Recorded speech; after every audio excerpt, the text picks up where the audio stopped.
Alright, welcome back to part 3 of our first video of the PMDG 747-400 Queen of the Skies 2. What a mouthful. In this part, we're going to do the approach briefing, start right from the approach briefing and into the approach and landing into Toronto, and just a little bit more time to get used to the airplane, see how it flies, and enjoy it. If you're thinking about picking it up, it's definitely a worthwhile airplane. It's not an inexpensive airplane, but it's a lot of fun to learn it, to conquer the airplane, as it were, and become familiar with it to the point where you can get it flying without having to refer to the manual every single time.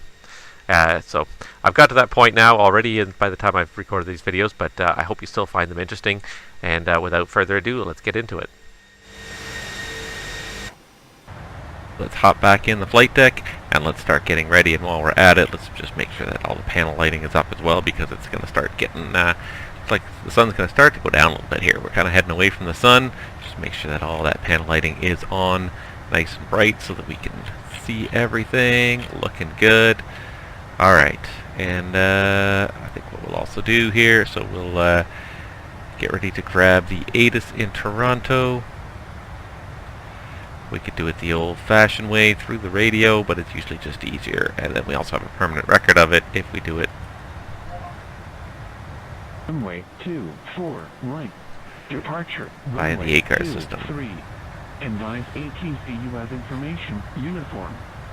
Toronto International Information. Uniform. Weather F0400 Zulu.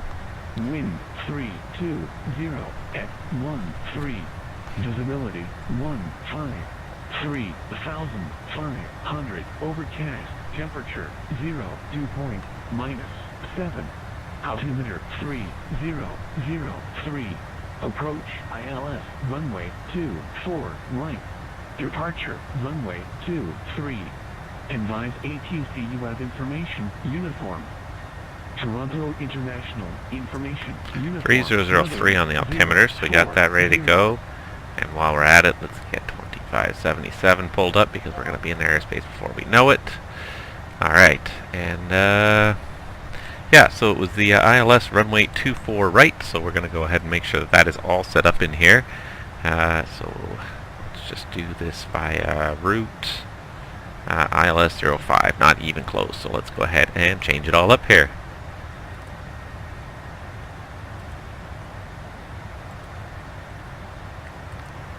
Alright, so we've got the arrival.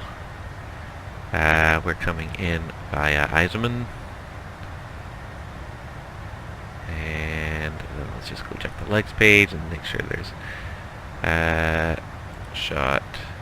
So we're already on the arrival, so we just got to move that up to reinitialize the arrival correctly. And now if we look at our moving map again, it's all the same here. Shot penalty box, that's all in there. Okay, perfect. And we're also going to do quickly some setup for the approach.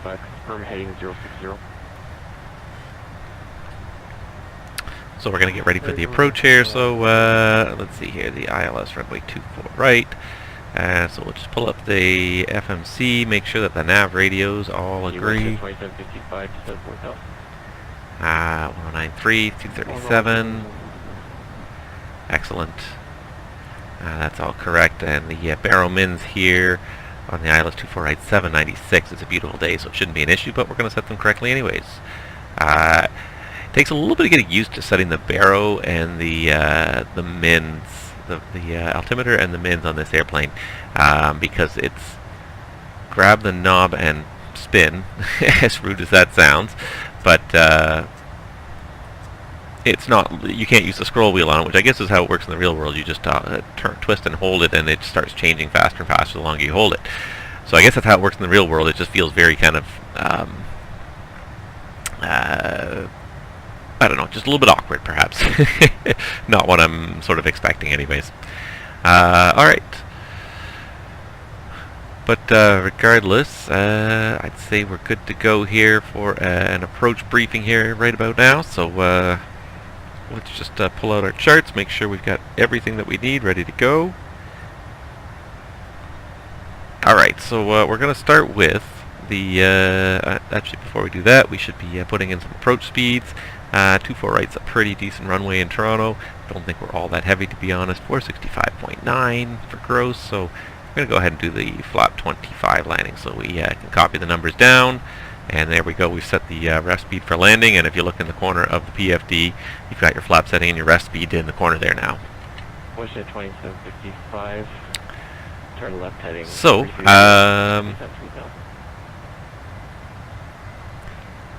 yeah, so we've got the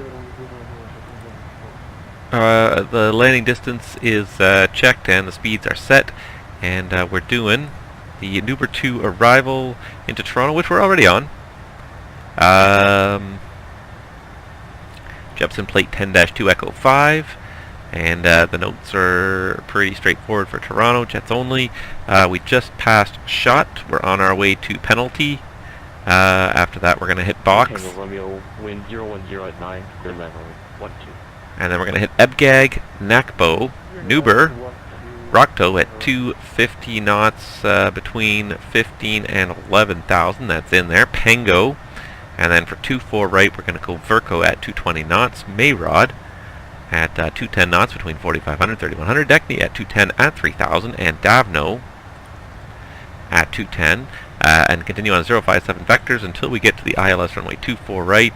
This is on plate 11-8 for Toronto. 109.3 is the low frequency that is going to be auto-tuned here. And 237 is set for the final approach course. Everything just auto-tunes for you. You really got to do very little here. You set up, you load up an ILS in the FMS, and it auto-tunes your radios for you.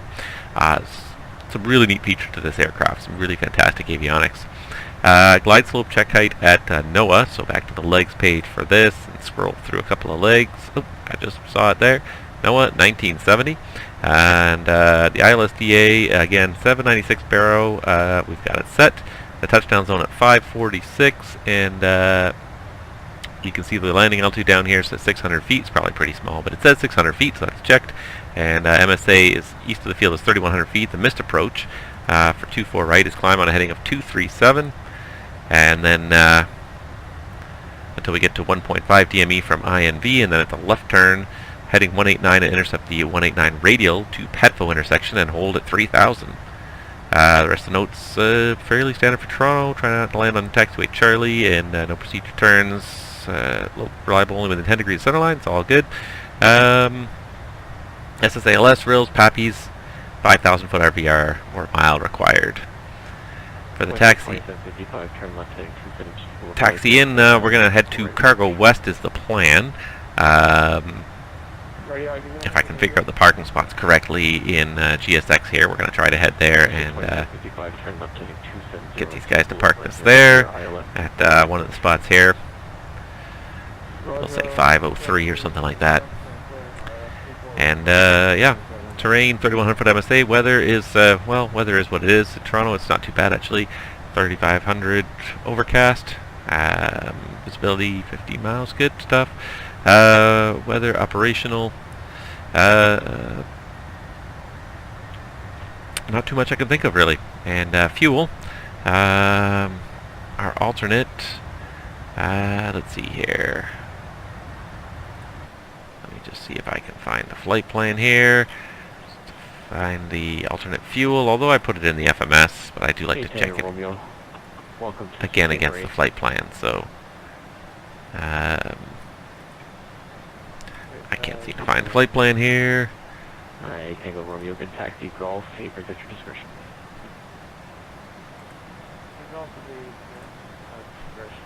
Let's see if I can find it. No, it's either here or it's not. Rather self-serving statement, isn't it? But yeah, it's not there. So anywho, I have misplaced it since I made it, but what we can do is we can look on the FMS, and we can on the prog page see how much fuel we have. 40,000. And there's a contact me from ATC, which I'm going to give him 1 second. We're just going to go index, and performance in it, we had reserves of 23, so 40, so we still got 17,000 extra. We got lots of extra. And I believe it was a contact me from Toronto Center. There we go. So Toronto Center, very good evening. UPS 922 Heavy with you at flight level 410.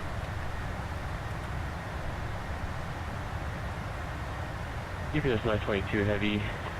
Good evening, Toronto Center.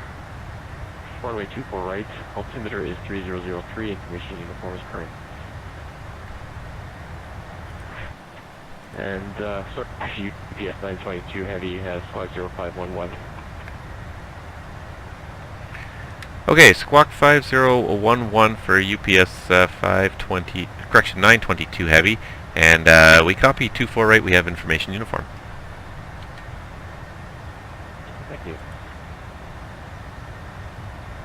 Alright, and we finished that brief. We're just about 35 miles from top of drop. That's only a couple of minutes to go here. Let's see here. 922 Heavy, radar identified. When ready to send 12000. When ready to send 12000, UPS 922 Heavy, thank you. Alright, so when ready, so we got our discretion, so we're going to go ahead and dial this down to 12000. I love the bouncy digits. It's kind of it's an amusing little effect, but it really adds to the realism, I think, here. So we got that. There it is, top of drop. 2319, which is 4 minutes from now. 30 miles to go. And yeah, we got about 30 minutes after 30 minutes to landing, give or take. With 40,000 pounds in the tank right now. Weather reported at Ottawa. 44,000 pounds in the tank right now, and 40,000 on landing. Still gives us lots of fuel to get to our alternate right now of Ottawa. So miles scattered at 3,200 feet. overall, looking like a great evening. So pretty much everything's all set up. I don't need to set up the inbound course. It's going to automatically set itself. There's all sorts of neat stuff it's going to do. One thing we'll find is that the descent itself tends to be very tends to be done at economy speeds. I'm going to see if we can figure out a way to do non-economy descent. Economy descent? I don't want to do economy descent.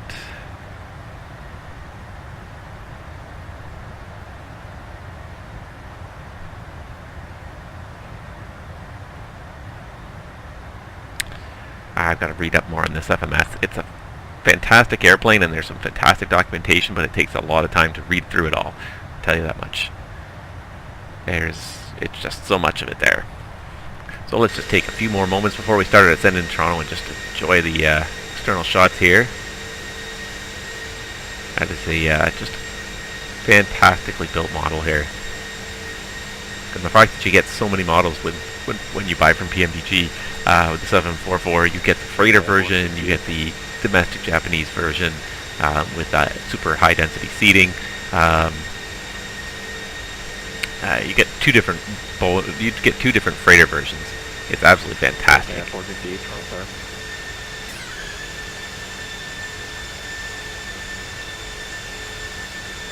One of these is going to end up being the screenshot, I think, for the whole thing.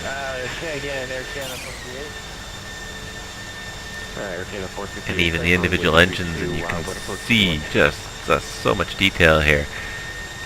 You can see you can pretty much count the rivets on the inside of the engine there. You can see all the axis panels. Don't even have PBR materials yet on these, but they're still looking very good here.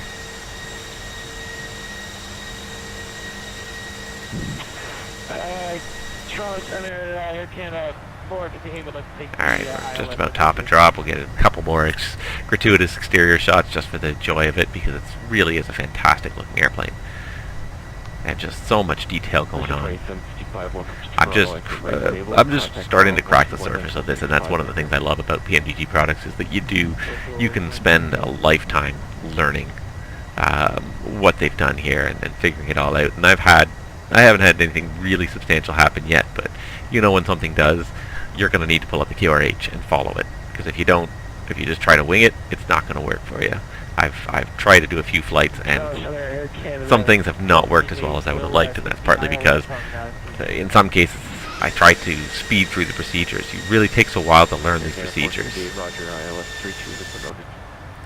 Alright, and here we go down at the idle descent. The VNAV works really well in this aircraft for the most part, as long as you programmed everything correctly. Not every restriction is in the database. Duct pressure's got a little low there as the power came back. I don't know if you saw them flashing amber there just for a split second as we hit the top of drop there. But just for a split second, they got a little bit slow there.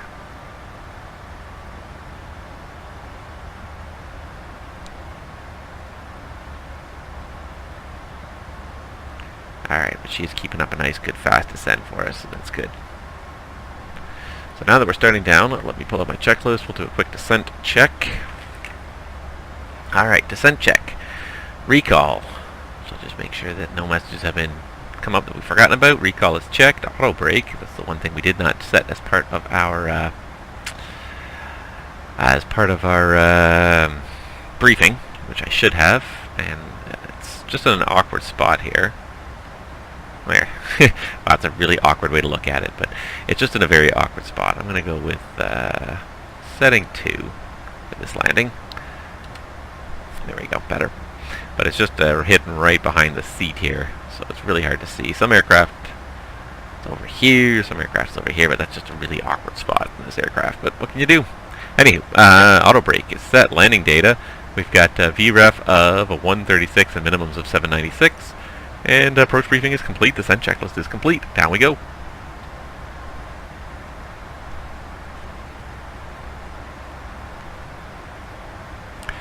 But as the outside world gets darker, sometimes it's a little bit boring. But I just want to show the flight deck too, because the flight deck does look fantastic in the dark here. The lighting, the backlighting effects are really, really nice, and they're totally variable. You can turn them down a little bit. You can turn them up to just absolutely retina scorching bright.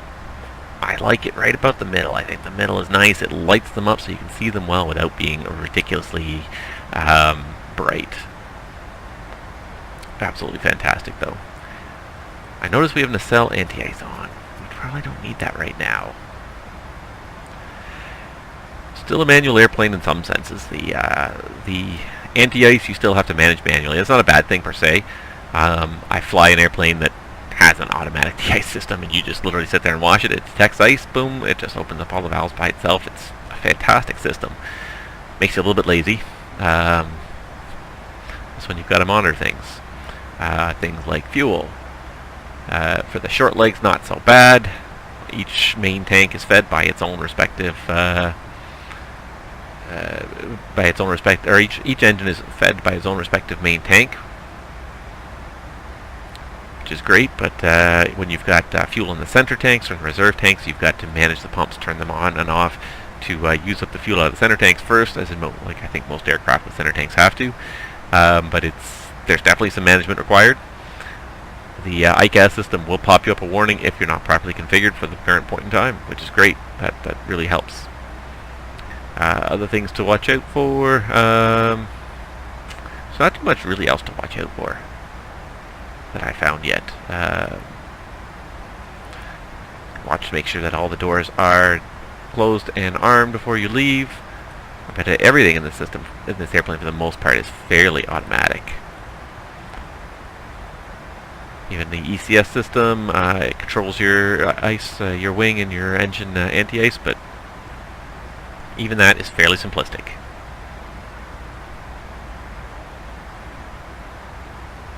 Or you can just tap it anything a second time.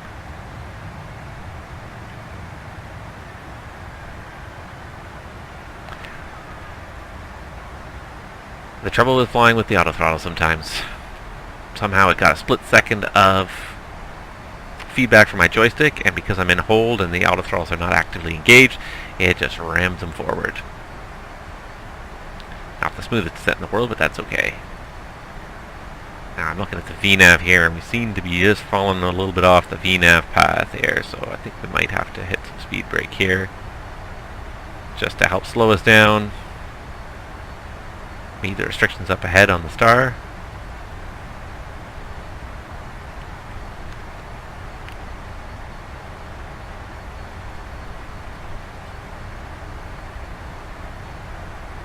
That definitely helps. So here's on the side of your MFD is your VNAV, and there's the vertical deviation in feet, 870 feet The vertical track is 870 feet below us, so we need to lose a little bit of extra altitude as we go down here.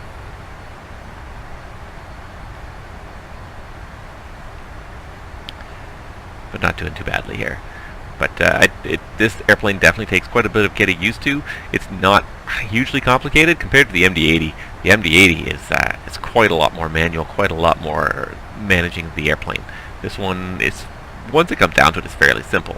The biggest thing is learning the FMS, the flight guidance panel, and even then, like I said, I have not read the full chapter on the FMS, so there are still things that I'm not, I'm going to just close the speed brakes now since we're catching up to our VNAV path there.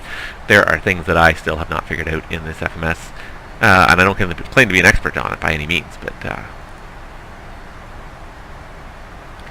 there's just still a lot of things to go. The documentation to go with this is literally 2,000 pages, so to expect anyone to learn that in any short length of time, it's not possible to learn that much documentation for a hobby anyways in a short period of time. So I've been enjoying it. I hope to get a lot more out of it.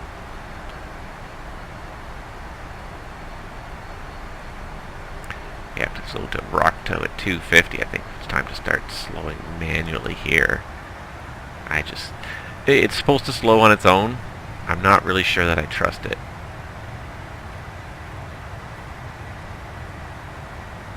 Not really sure why the power is rammed all the way forward again. I went into flight level change mode. It should have stayed at idle. But instead, for some reason, again, it went all the way to full power.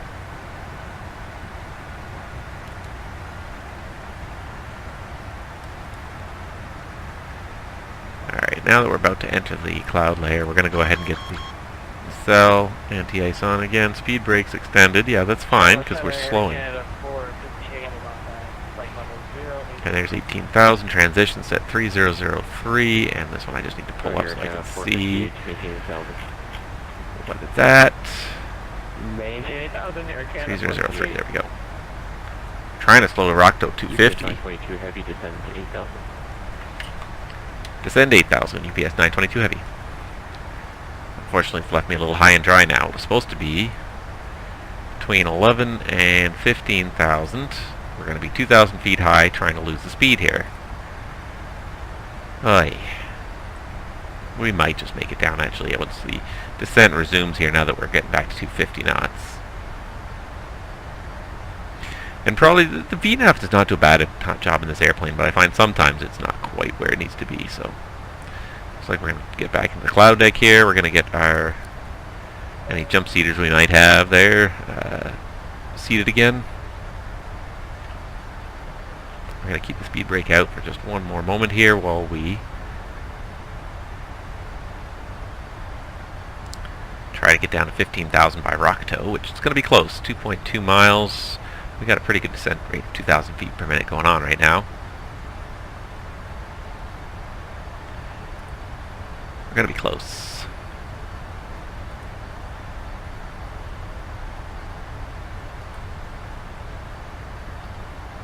Well, we didn't quite make it. We just passed rock toe about 800 feet high. Not too bad. Not too bad in the grand scheme of things. Just get below 15,000 and we'll close those speed brakes again.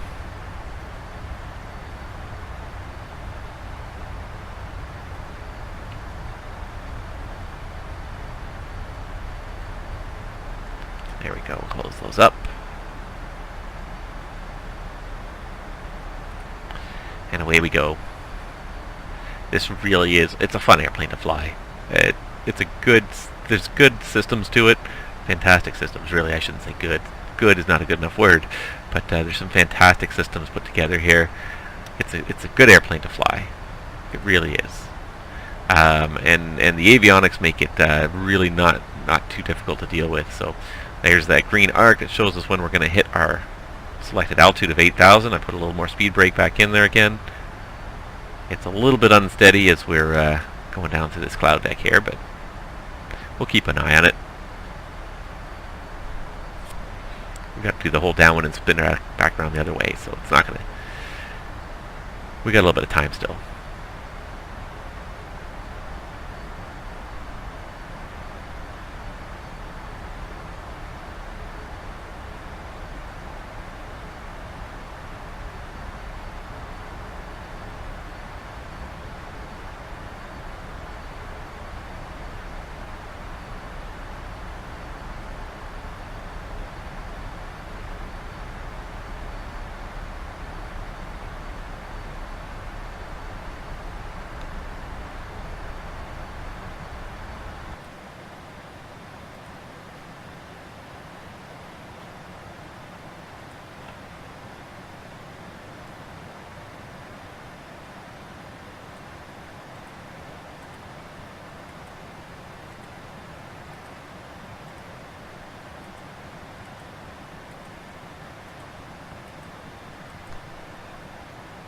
Into the cloud deck. I should probably be pulling up the weather radar just to make sure that there's nothing out there. That little hesitation was probably my Toronto scenery starting to load now.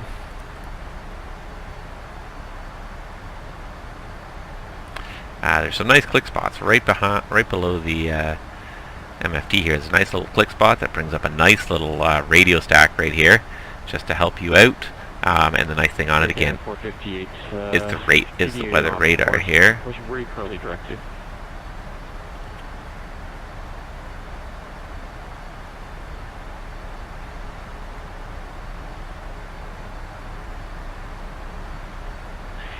Say again, Air Canada 458.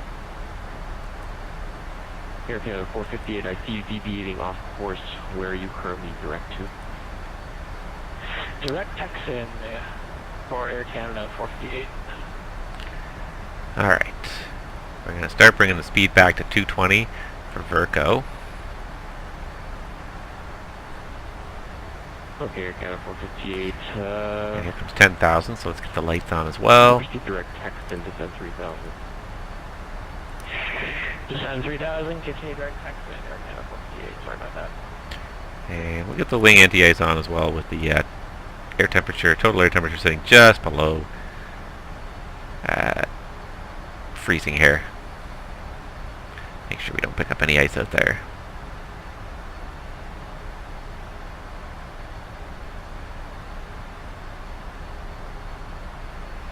Set up nicely for the downwind here. We're probably maybe a little tiny bit high, but as we slow again, we're going to start to pitch down here. We'll be fine. Set up quite nicely. Once you start to get a hang of this flight deck, though, it looks a little intimidating at first. There's really not that much more going on than in a lot of other flight decks. And again, there's a lot of automation up here. There is some manual throwing of switches and things, but a lot of things are fairly well automated. The ECS system, the hydraulic system, the electrical system, they're all mostly fairly well automated. And when failures occur, just follow the checklist. I've taken it to myself to print off checklists for this aircraft and for most of the higher end aircraft that I have because I think it's useful. Heavy, descend 6,000. Descend 6,000, UPS 92 heavy. Alright, and since we're below 10,000 feet, there's 6,000 feet set on the guidance panel, and we're going to do the approach check. Just the altimeter's 3003 inches set and cross-checked, and the approach briefing is complete. That's it. Very simple approach briefing in this aircraft, or approach checklist in this aircraft. Very simple.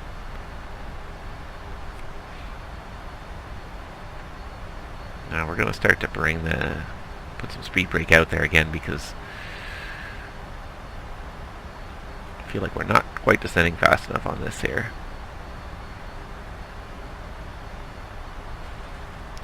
While we're sailing along the downwind too, something else I discovered you can do, and I don't know if everyone knows this about GSX, but you can actually set up your arrival before you actually get there, which is kind of nice.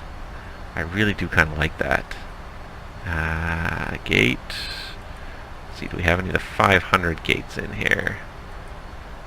Which would be the cargo parking gates. These are all the Terminal 1 gates. Lots of them. 244, 256. These are some of the other parking locations around the airport. 521. I'm not sure 521 is where I want to be. No, 521 is not where I want to be. Okay, so let's restart this menu here. And let's see if I've got parking. That's what we're looking for. 501 or 503. Let's do 503. We'll do. 922 heavy, descend 4,000.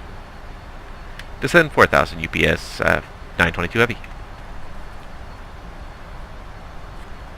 Alright, the dispatcher has been, our marshaller has been dispatched to our location, to our proposed location, which is great.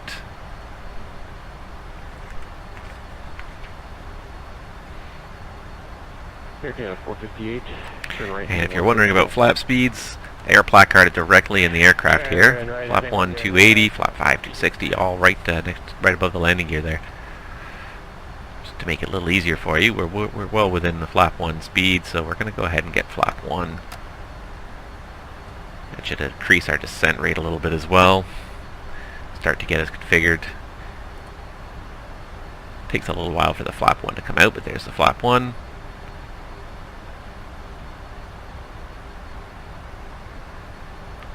It's getting dark pretty quick out there. But I think we're seeing a little something out there. Nice, very nice.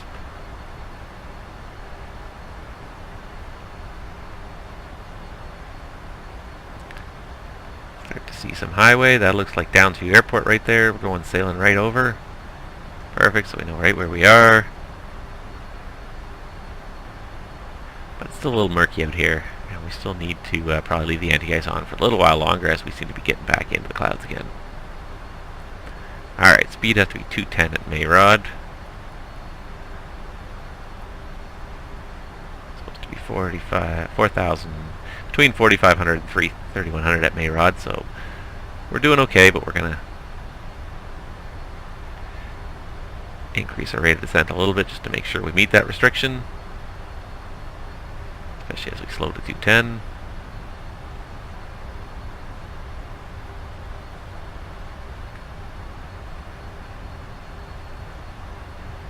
It's a little bit of a murky evening out there, isn't it? And you see the light slowly coming into view. Fortunately, Toronto can be very tight. 22 heavy, turn left heading 330, descend 3000. Left turn 330, descend 3000, UPS 922 heavy. Alright, so we're going to go ahead, left turn 330 and down to 3000 now. Go ahead and go flight level change green for this. And speed brakes extended. Okay, yeah, we can close those up. So yeah, momentary distraction. I had my hand on those speed brakes for much of this descent too, and then I got distracted momentarily here with the turn and everything else. There it is. Alright.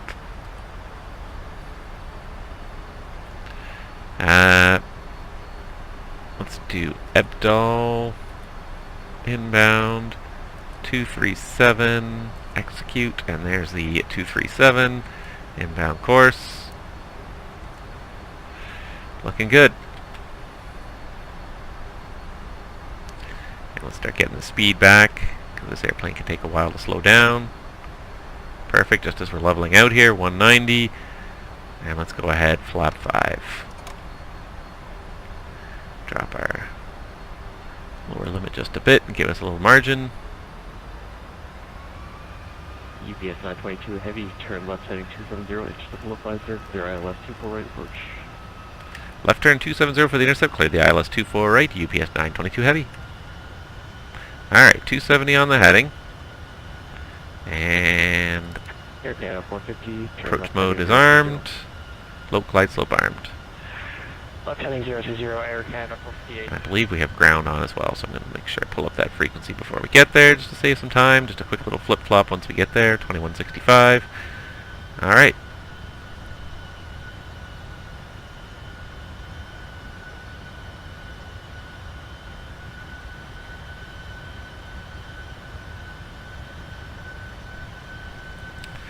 Now we're getting close to intercepting final here.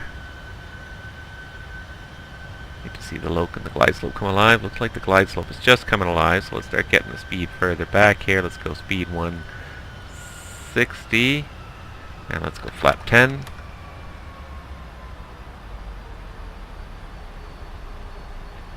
Air Canada 450, turn left heading. Looks like the localizer's alive. One neat trick right here.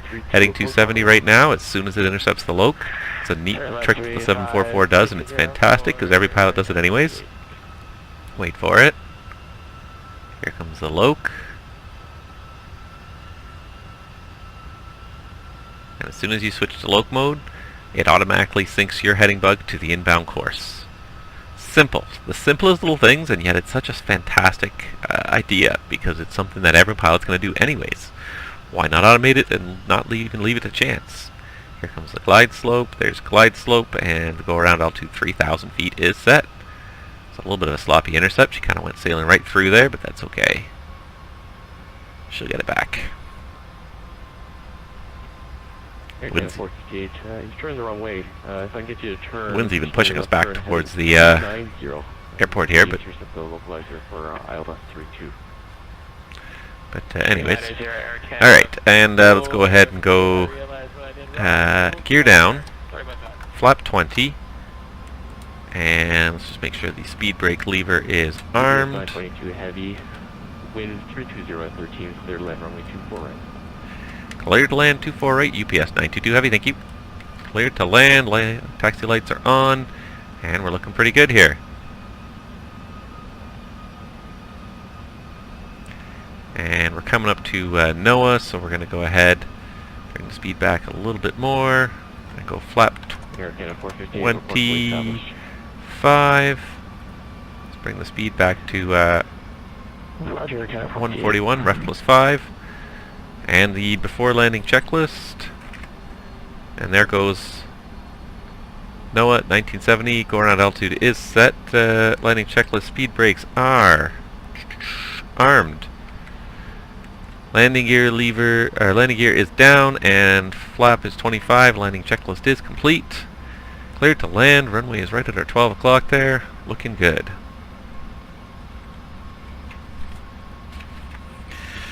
And now that it's all looking good, I dare not really take my hands off the controls, because I'll just muck it up, won't I? 1,000. Thank you, plane. Stable. Air Canada 458 established on ILS 432 at Ottawa. Alright. Roger, Air Canada 458. Take it off. Wind Alright. Disengage in the autopilot. Double click. Infantry. And a little hand flying. One thing that I find a little awkward about hand flying this airplane is that by default you can't expand the PFD. So you really sort of looking at what is a very small PFD, a very small portion of your screen, trying to track inbound.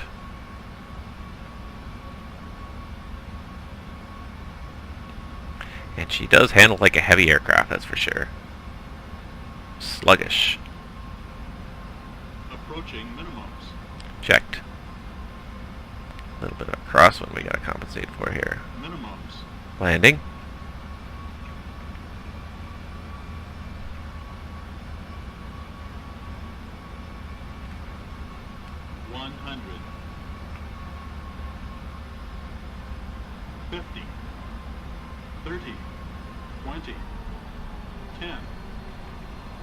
Float too far, ease it down there.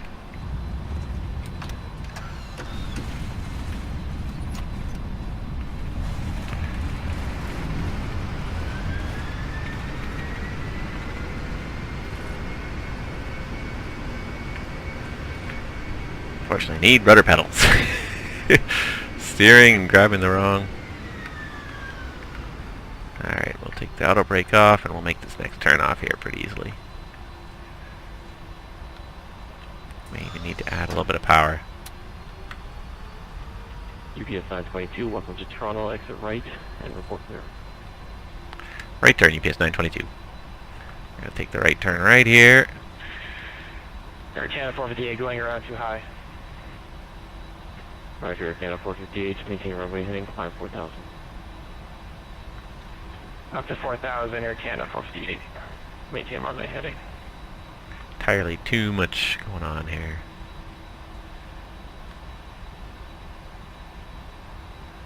We should be able to make this turn here. Just gotta oversteer on almost every turn in this airplane because this airplane's just a behemoth.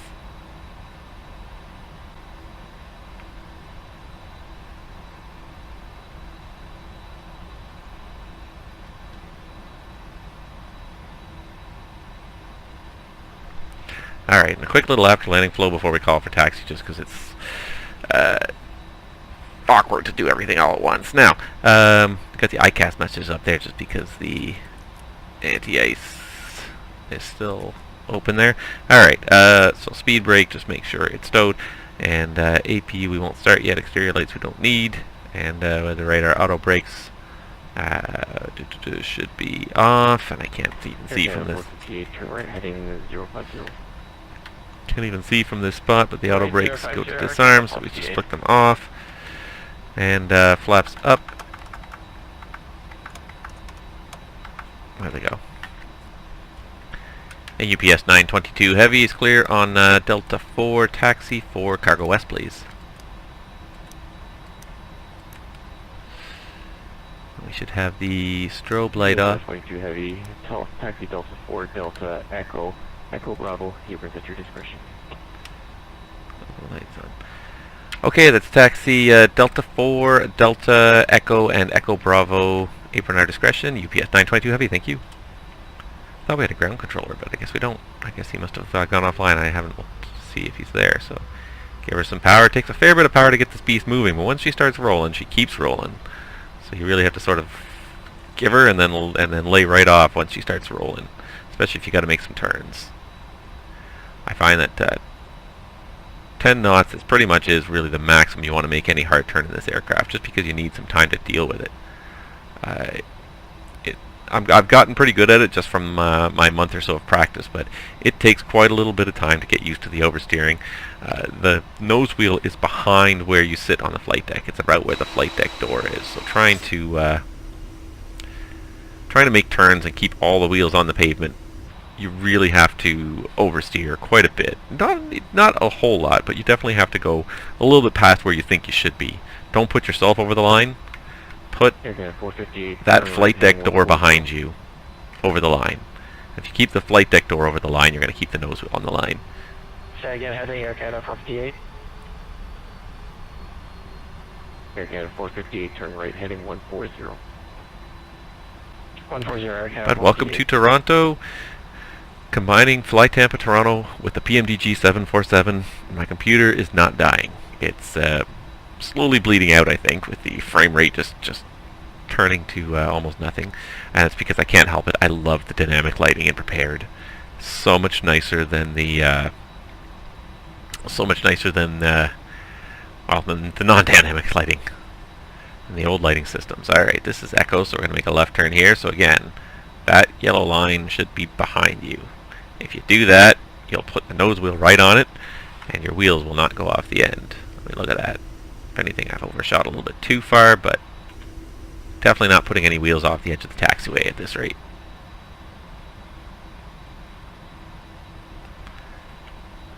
Give her some power to it slows down a fair bit in the turns, but that's okay. You want some time to think when you're making a turn in a behemoth this big.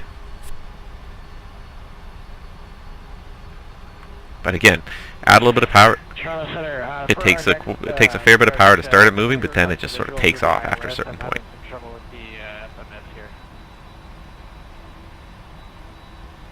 Air Canada 458, roger. One thing I haven't done yet in the after-landing flow is fire at the APU, but I'm going to wait until we're close to the apron before we do that. It only takes about 30 to 60 seconds to fire it up. You don't need to be burning fuel the whole taxi in. So the best thing to do is wait till you're entering an apron. Once you're entering the apron where you're going to park, that's about the good time to start the APU. In reality, it takes at least 60 seconds even from the time you turn towards the gate usually to get fully on the gate, stop, parking brake set. So starting the APU when you enter the apron is not so bad at all.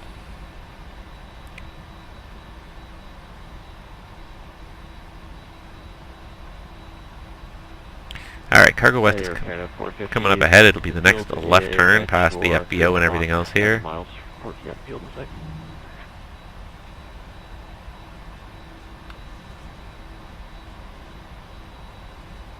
Doesn't look like there's too many other people flying out of Toronto this evening, but that's okay.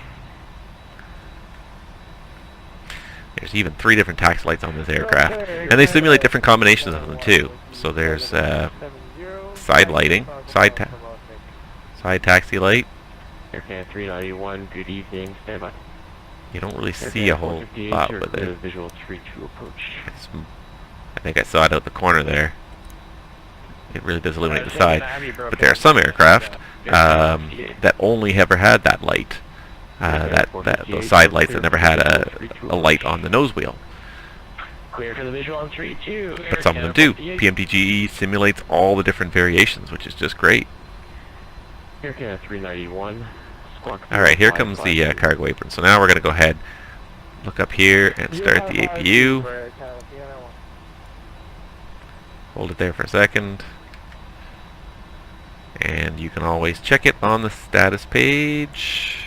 Bring it up here, and hopefully in a second you'll see it start to rise. There goes N2, so the start process, the start sequence is working. Plan for runway 24 approach, 24 right approach. Oh, yeah, 391, we'll plan for the 24 right approach. The other thing, we don't get that sense of motion when you're up here this high too.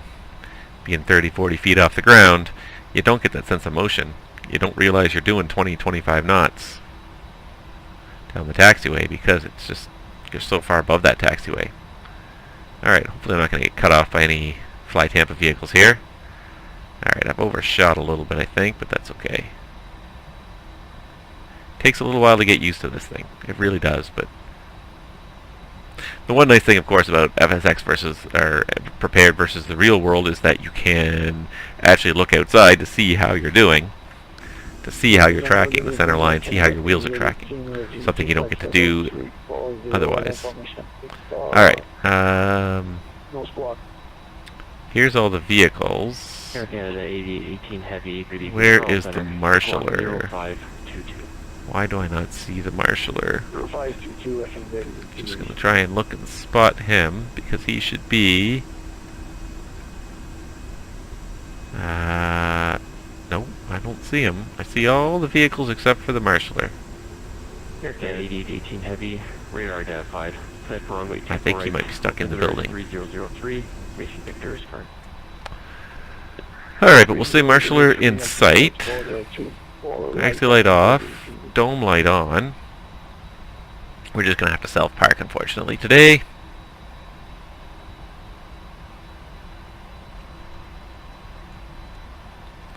Because the marshaller seems to be MIA.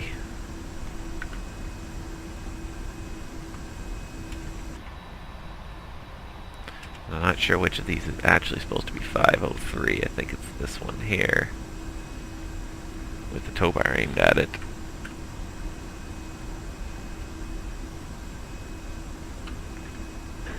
Canada 458 wind. Alright, so back in the flight deck. 24, clear flying runway 32. There's a sign on the wall right there, so I think we gotta line up with the sign. Air Canada 458. There's a... I see the yellow line aligned with the sign, so... I think I see where it is we're going. The marshaller must be like inside the building. I haven't checked this gate or flown to this gate before, but I know GSX sometimes the marshallers end up inside the building just because they have to be a certain distance from where the nose of the airplane is supposed to end up by default. So we're going to have to sort of watch on the outside here just to see that we're lining up correctly, because the other thing about being in a 40-foot, 30-foot, 40-foot flight deck, wow, those guys are really flying, is that you can't see the ground for 50 feet in front of you just because of how high you are in the flight deck. Let's see if we can get a little better. Okay, there we go. I can see they're a little bit washed out in the dynamic lighting here, but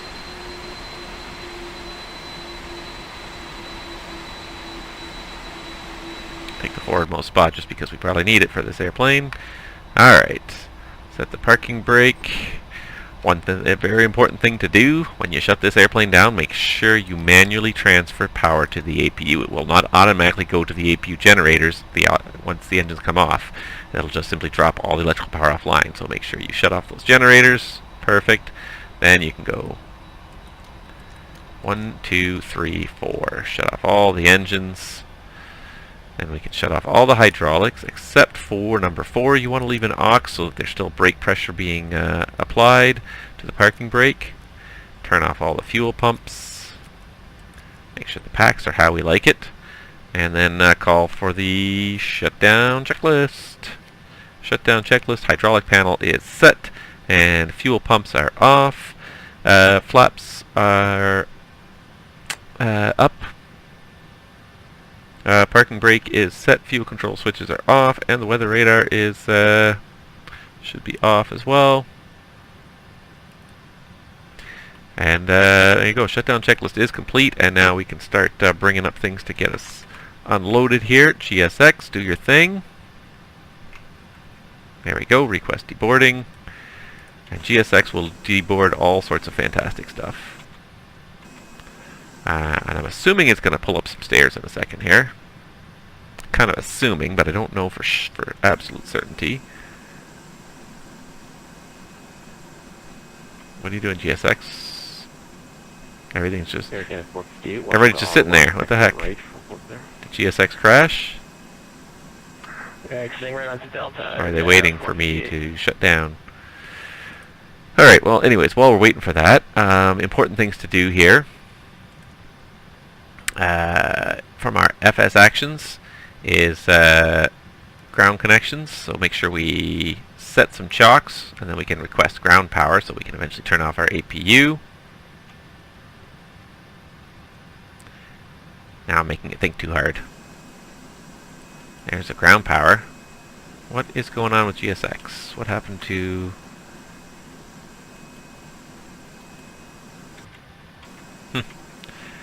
I guess GSX is stuck. We'll do a quick reset and see if we can't get it to... Air Canada 48 down and clear. Thanks for the ATIS. Air Canada 458, probably behind the post. Have a good night. One last try. Alright, airport cache loaded successfully. Alright, request deboarding. I see all the vehicles here, they come. Alright, somehow it got caught, but that's okay. We fixed it up, and now we're going to watch all of these multitude of vehicles come and take care of us here. Alright, and then I have to manually open the doors for GSX in most cases. Sometimes it seems to open them automatically, but most of the time I need to open them automatically, or open them by myself. So, cargo door. Let's see here. So, they want the forward cargo open. You'll see that the stairs are coming up here. One interesting thing to also note, and many of you probably fall into this problem without reading the manual once in a while. To open the forward and side cargo, let's do this. Let's put our external power on and turn off the APU. Now, if I command those doors to open right now, they're not going to open. So we're going to open the aft cargo. We're going to open the upper deck. No, that's not what I want. No, sorry. Side cargo. And nose cargo, and they're not going to do anything. Upper deck, right? We don't want that open. That's emergency exit. We don't want that open. We do want entries 1 and 5 open, because we've got stairs pulled up to both of them now, so we got 1 and 5 open.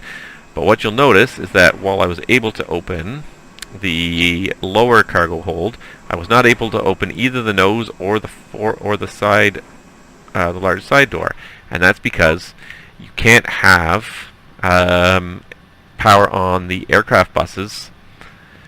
How to say this? In order to open those doors, you have to have external power, and it has to be not on the aircraft bus. So either one of these can be turned off the aircraft bus, and we now have the option of opening those doors. So now we can open the nose and the side cargo door, and you'll see they say opening, go out here, and you'll see. So they run off external power on, I believe they also will run off the APU, but they will not open if both of those systems are powering the aircraft buses. So it's a separate circuit that drives those, and it's a safety override essentially. So if there's no source of external power, those doors can't open, i.e. in flight, they can't accidentally start becoming powered and open. So, but see many people in the forums write about it, and they say, oh, I can't get these doors to open, you know, there's a glitch, everything else works but these don't open. Well, it helps to read the manual again. It's in the manual. It's buried deeply in there, but it's in there. Before I go here as well, and actually no, not this. I want to just show you some of the other stuff. There is some absolutely fantastic service vehicles that are provided. So, for example, when we arrive, we probably want the lavatory, maybe the tail stand, and we can also request they unload the bulk cargo. Some of these will duplicate the efforts of the GSX, so you have to decide GSX or